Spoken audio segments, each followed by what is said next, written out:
टुंडी। मंगलवार को प्रखंड मुख्यालय टुंडी के सामने टुंडी एवं पूर्वी टुंडी के प्रखंड स्तरीय किसान मेला प्रदर्शनी सह गोष्ठी का आयोजन किया गया। किसान मेला का शुभारंभ टुंडी विधायक सह सत्तारूढ़ दल के मुख्य सचेतक मथुरा प्रसाद महतो ने फीता काट कर किया। उन्होंने किसानों द्वारा अपने उन्नत फसल के प्रदर्शनी का मुआयना भी किया। साथ ही किसान में +2 हाई स्कूल के जैविक खेती विषय पर चित्रांकन प्रतियोगिता के लिए आए बच्चों से भी मिले। आज किसान मेला में कृषि विभाग द्वारा करीब 25 चिन्हित फसल, फल, फूल, मछली, मुर्गी, बत्तख एवं बकरी पालन करने वाले के लिए वाले किसानों द्वारा लाए गए सामने का पंजीकरण नंबर देकर प्रदर्शनी में लगवाया। इसके बाद प्रखंड एवं जिले के टीम ने सबको नंबर देकर प्रथम, द्वितीय एवं तृतीय नंबर पर आने वाले किसानों के प्रमाण पत्र एवं कृषि कार्य में उपयोगी फावड़ा आदि देकर सम्मानित किया गया। वहीं जैविक खेती को प्रोत्साहन के उद्देश्य से किए गए चित्रांकन प्रतियोगिता में +2 उच्च विद्यालय के नमिता कुमारी प्रथम, राज हेम्ब्रम को द्वितीय जबकि सूरज कुमार पांडेय को तीसरे पुरस्कार देकर बच्चों का उत्साह बढ़ाया गया। वहीं आज मेला में गोष्ठी का भी आयोजन था जिसमें किसानों से उनके समस्या उपस्थित कृषि पदाधिकारियों के समक्ष रखा गया। साथ ही कई खेती के नई तकनीक एवं सरकार द्वारा दी जाने वाली लाभ के बारे में विस्तार से बताया गया। स्थानीय जनप्रतिनिधियों ने भी सभा को संबोधित किया। कार्यक्रम का स्वागत एवं समापन भाषण टुंडी बीडीओ विशाल कुमार पांडे ने दिया जबकि संचालय प्रभारी कृषि पदाधिकारी बबलेश शाह ने किया। मौके पर जिला कृषि पदाधिकारी अभिषेक मिश्रा, टुंडी के प्रभारी अंचलाधिकारी सुरेश प्रसाद वर्णवाल, जिला कृषि अभियंता अभय बाड़ा, अनुमंडल कृषि पदाधिकारी कुमारी कंचन, लातेहार कृषि विज्ञान केंद्र के वैज्ञानिक डा देवकांत प्रसाद, वैज्ञानिक योगेंद्र प्रसाद सिंह के अलावे टुंडी प्रमुख मालती मरांडी, जीप सदस्य मीणा हेम्ब्रम, मुखिया विजय मंडल, अजीमुद्दीन अंसारी, बसंत तिवारी, रेखा देवी, गरीबन बीबी के आलवे बीटीएम संतोष सिंह, फूलचंद किस्कू, अब्दुल रसीद अंसारी समेत सभी टुंडी एवं परवी टुंडी के कृषक मित्र आदि शामिल थे। कृषि मेला का आयोजन किया गया, मेले का मुख्य उद्देश्य क्या है? ये जो हमारा प्रखंड स्तरीय किसान मेला है, ये हमारी आत्मा धनबाद जो व्यवस्था है, योजना है, उसके अंतर्गत पूरे धनबाद के 3 प्रखंडों को हमने चयन किया था। उसमें निरसा, तोपचाची और टुंडी 2 प्रखंड स्तरीय मेला का समापन हो चुका है। आज उसी क्रम में ये तीसरा मेला हमारा टुंडी प्रखंड में आयोजित किया गया है। मेले का मुख्य उद्देश्य सदैव ये रहता है कि इसमें जो उत्साही कृषक हैं, आप देख रहे होंगे उत्पाद से लग रहा है कि उत्साही कृषक होते हैं, उन्हें हम प्रगतिशील कृषक कहते हैं। किसी भी नए कृषक को जो हताश है खेती से, उससे प्रोत्साहित करने का सबसे अच्छा तरीका होता है तो जो प्रगतिशील कृषक है उससे उसका भेंट करा देना। मेले का मुख्य उद्देश्य यही है। सर, प्रखंड स्तर पर हर एक प्रखंड में मिट्टी का जो जांच हो रही है वो अभी टुंडी में कहाँ हुई है और कहाँ और कितने द्वारा किया है? जैसे मैंने पहले ही बताया कि लगभग 850 सॉइल सैंपल्स का पूरे टुंडी प्रखंड के विभिन्न पंचायतों में सॉइल सैंपल हमारे द्वारा उठाया गया था और उसका जांच कर लिया गया, जिसमें से 400 रिपोर्ट हमने जारी कर दी है।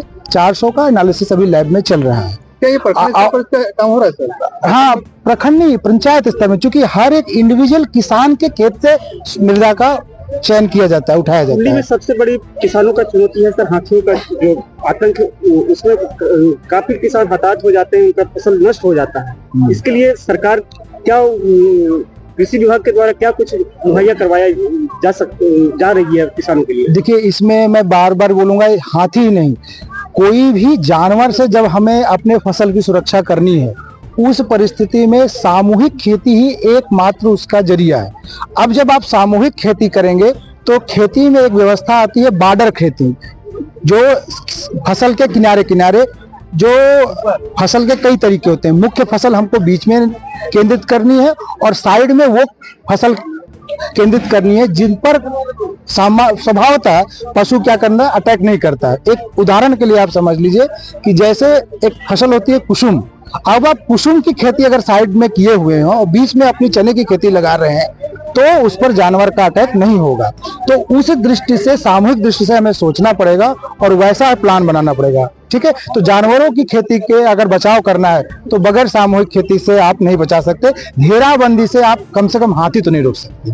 ठीक है, एक महत्वपूर्ण प्रश्न है मिलेट मिशन। हाँ, मिलेट मिशन जी जी, इस पर आप क्या? देखिए, मिलेट मिशन के अंतर्गत इस वर्ष भी हम लोगों ने किसानों को प्रोत्साहित किया और इस वर्ष 405 किसानों को हमने जो मिलेट के लिए पहले बीज प्रोवाइड किया था और वो उनका फिर निबंधन मिलेट मिशन योजना के अंदर किया गया। उसमें 405 योग्य किसानों को जिन्होंने खेती की, उनके यहाँ मिलेट का उत्पाद बना, उन्हें राज्य सरकार की योजना के तहत 3,000 रुपए प्रति एकड़ के माध्यम से चयनित किया गया है और उसकी सूची अभी हमारे यहाँ 29 तारीख को डीएमएमसी की मीटिंग है।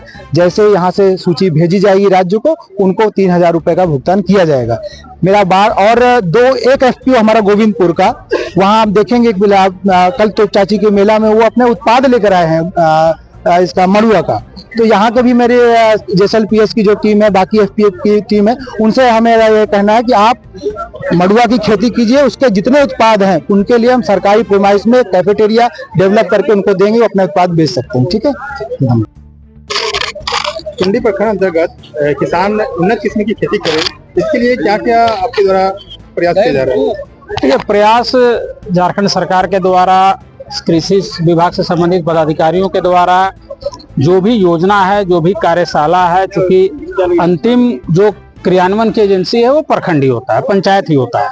तो जब भी इस तरह का वो कार्यक्रम होता है, हम लोग कोशिश करते हैं कि सभी की सहभागिता हो, जो कुछ तकनीकी विशेषज्ञ द्वारा बताया जाता है उन तक लोगों तक प्रचार प्रसार हो। और आज जिस तरीके का इस गोष्ठी में टुंडी के अंतर्गत सारे लोग आज उपस्थित हुए हैं, अपने आप में बता रहा था कि लोग इसको लेकर के बहुत खुश नसीब माहौल में है और काफी संख्या में एक दूसरे के सहित विचारों का आदान प्रदान करेंगे। और धीरे धीरे मुझे लगता है कि क्योंकि एक दिन की तो डेवलपमेंट की प्रक्रिया नहीं है कृषि, निश्चित रूप से इसका लाभ होगा। एक किसानों को उन्नत किस्म के बीज हो, चाहे आपका औजार हो, चाहे ट्रैक्टर हो, ये किससे प्राप्त होगा?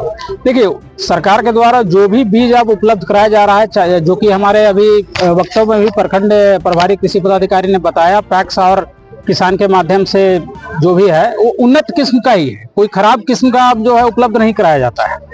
जितना भी जो भी नया टेक्नोलॉजी आ रहा है, अगले साल इससे भी अच्छा मिलेगा, इस बार उससे भी अच्छा प्राप्त हो रहा है पिछले साल से। तो उन्नत किस्म की ही बीज सारे लोगों को प्राप्त दिया जा रहा है। एक जैसे दीदी ने अभी एक सवाल उठाया कि हम लोग आवेदन करते हैं लेकिन पशुपालन जो भी हो हम लोग को लाभ नहीं तो मिलता है। क्योंकि उनके बारे में उनका जवाब भी मैंने दिया, उसमें कुछ तकनीकी समस्या भी है। जैसे कि मैंने बताया कि एक अनुदान राशि उनके द्वारा जमा नहीं किया जाता था, परंतु दीदी के द्वारा कहा गया कि वो देने के लिए इच्छुक हैं। तो हमने जो हमारे पशुपालन पदाधिकारी हैं उनको कहा भी है कि जेएसएलपीएस के साथ एक मीटिंग करके जो भी दीदी इस तरह से इच्छुक है, क्योंकि एक लाइन में मैंने बताया कि हमारा जो भी था वो टारगेट वो खाली चला जाता है। ऐसा नहीं है कि हमारे पास टारगेट बहुत ज्यादा है और लोग भी बहुत ज्यादा है, हमेशा एक भी लाभ हम लोग नहीं दे पा रहे हैं क्योंकि वो अनुदान राशि किसी के द्वारा जमा नहीं किया जाता है। तो अगर वो जमा करेंगे तो निश्चित रूप से लोगों को जो भी गौ विकास हो, चाहे पे बकरी हो, चाहे सुकर हो, सबका लाभ।